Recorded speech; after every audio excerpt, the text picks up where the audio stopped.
참 예수님, 오늘은 4월 20일 부활체 2주간 목요일입니다. 파스카 과업을 향한 공동체의 리더십에 대해서 말씀드리고자 합니다. 오늘 미사의 복음과 독서는 예수님의 부활 이후 모든 것이 명백하게 드러난 상황에서 파생되는 하늘과 땅의 이치에 대한 계시와 이에 대한 사도들의 담대한 활약에 대해 전해줍니다. 이는 마치 높은 산의 정상에 올라가서 둘러보면 사방이 다 내려다 보여서 산 아래에 있는 것들의 제 위치와 정확한 높이를 알게 되는 것과 비슷합니다.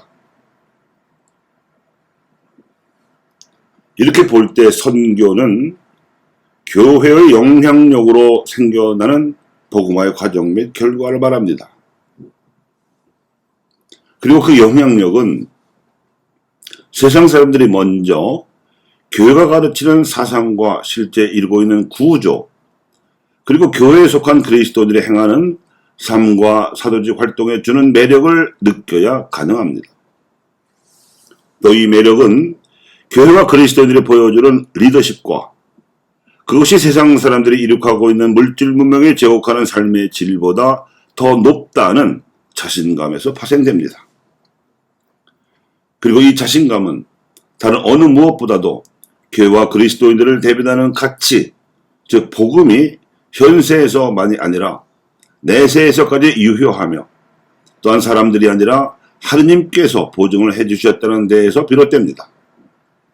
그 보증의 표시가 공동체이고 공동체에는 부활하신 예수님께서 살아계시다는 현존 영성이 원동력으로 작동합니다.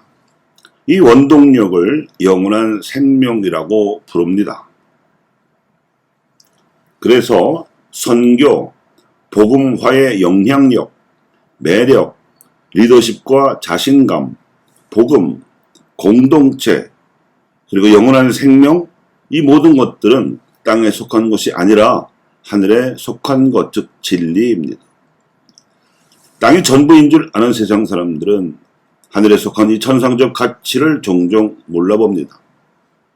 그리스도인들도 처음에는 몰라보았다가 성령을 통해서 비로소 그 진가를 알아보았는데 오직 세례자 요한만이 처음부터 그분의 참모습을 알아보고 이렇게 알려주었습니다. 보라! 세상의 죄를 없애시는 하느님의 어린 양이시다. 그분은 커지셔야 하고 나는 작아져야 한다.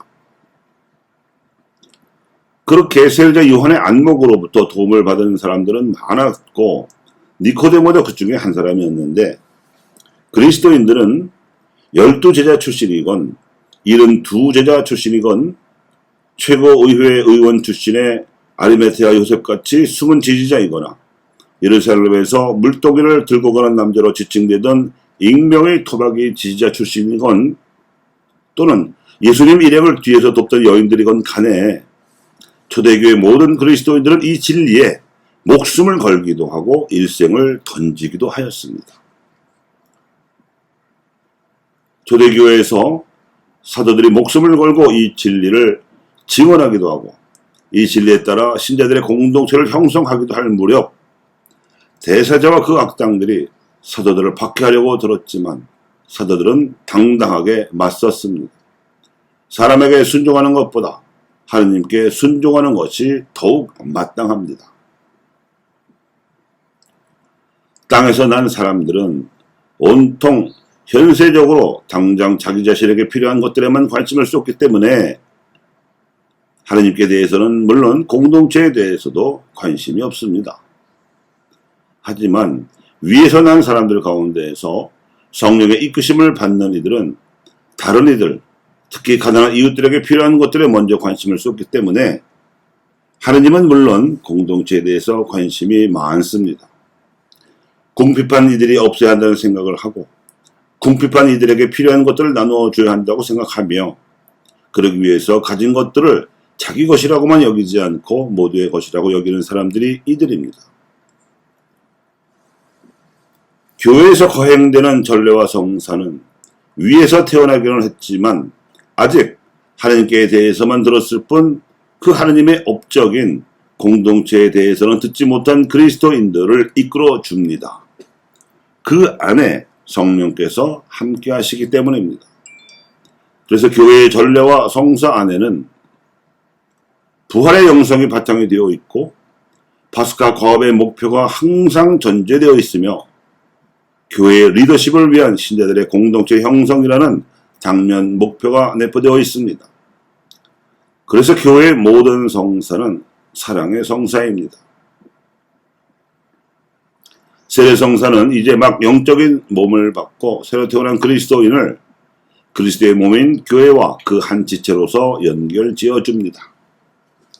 견진 성사는 그 새 영세자의 영적인 몸이 성장하도록 성경 지식과 교리 지식과 실천 경험으로서 영적인 자양분을 줍니다. 성체 성사는 그 새 영세자의 영적인 몸이 예수 그리스도와 직접 연결되도록 함으로써 전체 그리스도인의 공동체인 교회와 일치하게 해줍니다. 고해 성사와 병자 성사는 그 새 영세자가 죄로 인해 약해지거나 병으로 인해 소외되거나 죽을 위험에 처했을 때 교회 공동체가 사제를 통해 다시 손을 잡아주는 배려입니다. 그러면 그 당사자는 다시금 교회 공동체의 건강한 일원으로서 살아서나 죽어서나 영원한 생명을 간직하고 하나님 나라에서 살 수 있게 됩니다. 그리고 성품 성사와 혼인 성사는 직접 공동체를 이루어주는 성사로서 성품 성사는 위에 언급한 성사들을 집전 봉사하는 사제들을 내세우는 성사이고 혼인 성사는 위에 언급한 성사의 은총에 따라서 평신도들이 직접 가정이라는 공동체를 이루어 실천하게 하는 성사입니다. 이것이 예수님으로부터 명령을 받고 사도들을 이어받아 교회가 수행하고 있는 파스카 과업을 향한 공동체의 리더십입니다. 이로써 교회와 그리스도인들은 하나님을 섬기고 세상에 봉사합니다. 따라서 남은 과제는 이 성사의 은총을 드러내는 사회적 실천입니다. 교우 여러분, 한국 초대교회 시절에 성사적 열망에 불타올랐던 200과 10명의 선비들이 불과 5년 만에 4천여 명, 주문모 신부와 함께 다시 10여 년 만에 만여 명을 입교시켰던 역사적 기억에서 보듯이 사회적 실천으로서 우리가 성사의 은총을 드러내면 머지않아 놀라운 선교적 성과를 목격하게 될 것입니다.